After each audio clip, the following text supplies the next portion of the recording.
Hi again, it's me Audrina, unfortunately with a slight cold today, but here we are 25 weeks and it's chapter 25, so get yourself seated with a cuppa and we'll get started. After dinner and some lively conversation about dancing with Charlie and Mitchell, I was amused to find they wanted the lounge so they could watch Dirty Dancing together. Obviously music was proving to be the strongest bond between them, and I was pleased that dancing had played a huge part in Charlie growing up. Although she had other career ambitions, dancing was the favourite by miles. I retreated to the conservatory even though they suggested I watch it with them, not wanting to cramp their style. Later in the evening I walked past the door and looked through the glass, noticing they were dancing along to the images on the screen, and making such a good job of it. I was mesmerised, as if the film had come to life in my own front room. I snuck away and put the kettle on for some hot chocolate. When I pushed the door open and saw they were sat hot and sweaty on the sofa, I just couldn't help but smile. "What's so funny?" Charlie asked. "Looking at you two on the sofa. If I hadn't known you'd both been dancing, I would be thinking lots of other things." I laughed again. "By the way, you both looked fabulous dancing together. I saw you as I passed by the door." "You really think so?" Charlie asked. "Yes," I said, handing them the mugs. "Well, I'm off to bed now, so I'll leave you to clear up." "Well, what shall we do now?" Mitch murmured, placing his mug down and reaching to take Charlie's from her. Charlie gazed up into his eyes and smiled as she watched his lips capture hers in a kiss that was by far the most earth-shattering yet. She let herself go with the flow as they both started to explore each other's bodies through their clothes. Even though they danced closely with each other earlier, this was much more intense. However, Charlie remembered her mum's diaries and pulled back enough for Mitchell to stop and give her a puzzled look. "What's wrong?" "Can we go slowly? I don't want to rush things, even though it feels amazing," she asked, hoping he wouldn't reject her like Craig. "Sure, I've no problem with that, even though I'm going to find it hard to keep my hands off you," he grinned. On the landing he pulled her into his arms for one last embrace. "Come wake me up in the morning," he said. "It's morning now." "Oh, so it is," he agreed, drawing her close for a good night and good morning kiss. "Later, Mitchell," Charlie whispered as she left his arms.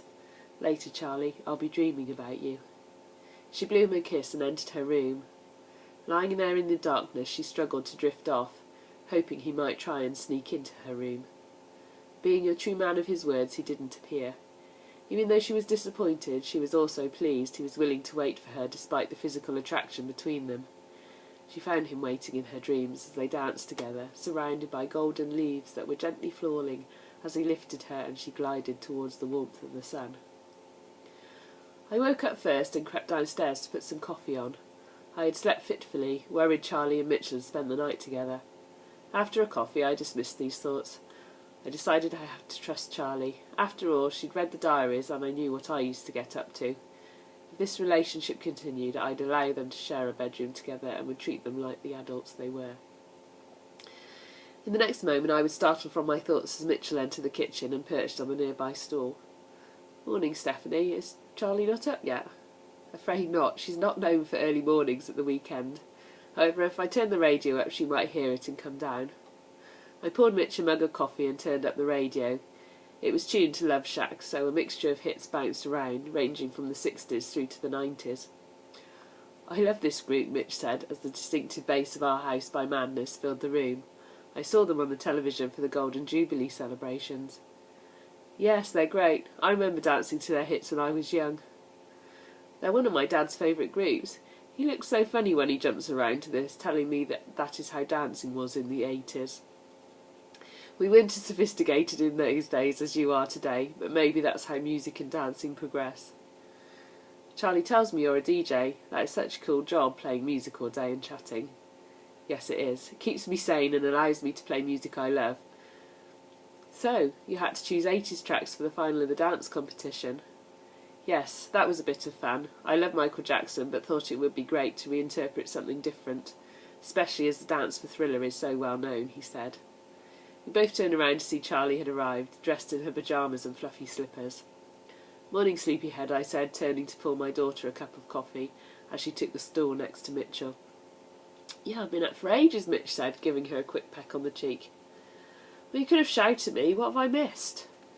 "Oh, I've been telling Mitchell all about your annoying habits," I laughed, as Charlie turned to look at Mitch with horror on her face. until she realised I was teasing her and gave me a look that said it all. "We've been talking about music and dancing," Mitchell said, "although I would love to hear about your annoying habits." "So what are your plans for the day?" I asked the loved-up pair. "I thought we might go round the town and Mitch can see what a boring place we live in. Then I have dance practice this afternoon for a couple of hours, so Mitch can come along if he wants." "Is that wise? He is your rival in this dance competition." "Yes, but I trust him not to steal our routine. Anyway, I may have a plan for him to help us out," Charlie said, being cryptic. "Oh yes," said Mitch, "and when were you going to tell me about this?" "Well, later, when we're out," she replied, smiling shyly at him. "Bacon sandwiches then?" I asked, "since you'll need to eat to give you some energy for later." They both nodded as I set to work at the stove. "What time are you heading home, Mitchell?" I asked. "I promised I'd be home by 9, so as long as I leave here about 8, that should be fine." "OK, I'm doing lasagna for tea, so I'll feed you before you head off." Walking into town, Charlie knew it would be pretty deserted on a Sunday, but it was nice to just walk around together as she shared her knowledge of the different places. They walked through the car park towards the swimming pool so they could cut through to the riverbank. "My dad used to work there," Mitchell said, looking at the tiled facade of the leisure centre. "Really?" Charlie looked amazed. "My mum met her first boyfriend there. Isn't that strange?" "Yes. What was his name again?" "James," she replied, as the sudden realisation hit her. "What's your dad's name?" she asked, holding her breath. "James," Mitchell replied. "Do you think my mum's James is your dad?" Charlie exclaimed.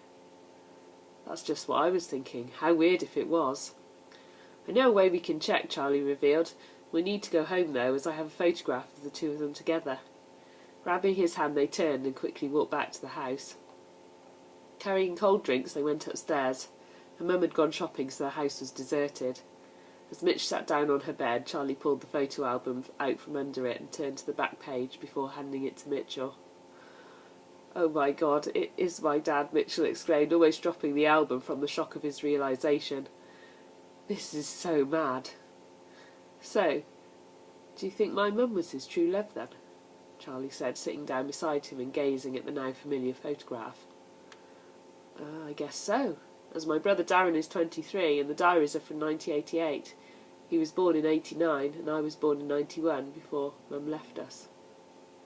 Charlie watched the shock in his eyes. This was a massive discovery for both of them. "I think I need to read some more of Mum's diaries to see what happened between them before we dare mention this," Charlie tried to gather herself together. "I haven't got that far yet, and it's such a compelling story that I don't want to spoil it by just turning to the end pages." "OK, but I think you better start reading faster, as the dance competition is not far away and my dad is coming to watch." "Yes, so is my mum." Looking at the clock, Charlie realised it was time to head over for a dance session, and she hadn't even talked to Mitch about what she was planning. Grabbing her dance bag and Mitchell's hand, they started back down the stairs. "Can we go on the bike?" she asked. "Sure. Is it far?" "No, but I want to be there before anyone else so I can talk to Mrs. Grantley about what I'm planning."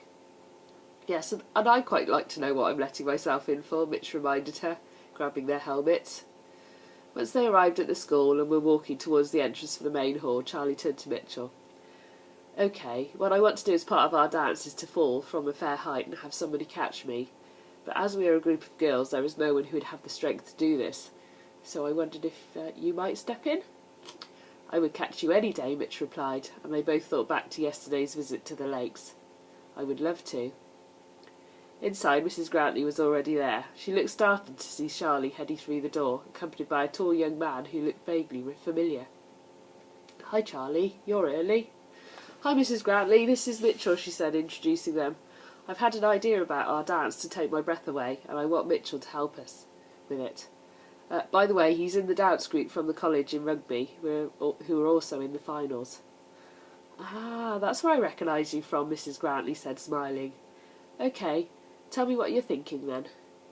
Putting the CD into the system, Charlie found the music and played the song, highlighting the section at the end where she thought the drop would fit in. "I like your idea," Mrs. Grantley decided. "It will certainly give our dance a dramatic ending. I'll just go and change into my dance clothes and we can have a couple of chives before anyone else turns up." Charlie was eager to put her idea into practice. When she returned, Charlie explained that they may require some stage props at the London venue, and then the music started. Charlie couldn't help but run through the first part of the routine as she built up to the point where the drop would come in. She flitted up the steps at the side of the stage area, and taking this as a cue, Mitchell went to the point below Charlie on the floor. Mrs. Grantley paused the music and then walked over. As Charlie explained, she would launch herself backwards off the stage. Then Mitchell would catch her, lift her above his head while she was still in that position, her arms outstretched. Then slowly she would slide down his body and finish wrapped around Mitchell's feet. "OK, I'm ready," Mitch said, glad he'd taken his trainers and socks off and could plant himself firmly on the wooden flooring. He watched as Charlotte very gracefully, with arms outstretched, fell into his arms.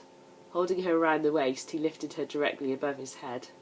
She could feel the full strength of his body as it trembled slightly underneath her, but she remained still and started to slide down his body. However, she never reached the original landing spot on the floor, as suddenly she was being cradled in Mitchell's strong arms. He knelt down and she was draped over his knee, his one arm holding the top of her thigh, the other cradled under her head. All this time Mrs. Grantley had been both holding her breath and marvelling at this young man's strength and skill on the dance floor, as well as how wonderfully fluent the two of them looked together. Charlotte brought her head up and looked straight into Mitchell's eyes, her breathing ragged and quick. "That felt fantastic," she gasped. Mitch carefully placed her down so she sat on the floor, him joining her there. "Beautiful," was all Mrs. Grantley could exclaim. "You two look fantastic together. I was so carried away with it all." They tried it a couple more times, and then Mitchell went to find some water as they waited for the rest of the class to turn up. He sat at the back as the girls all got together at the front, and Mrs. Grantley explained that the dance would change slightly. Then she introduced Mitchell to them. Julia recognised him, and a few of the other girls just drew a sharp breath at the sight of him. Charlie held his hand tightly and smiled.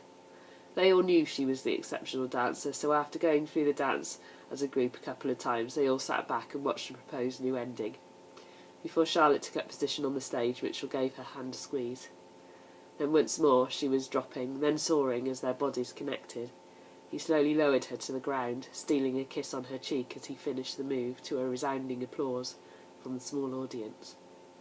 "It's brilliant," Julia said over the clapping. "So are you all agreed on including this for the final?" Mrs. Grantley asked. "Yes," came the response, as all the girls were eager to have one more dance through before they finished. Anyway, once again, I hope you enjoyed today's reading. If you want to read ahead, the book is available free to download off my website, www.audrinalane.co.uk, or you can buy it from Amazon as an ebook or as a paperback. And I'll see you again next week, hopefully without a cold. Bye bye.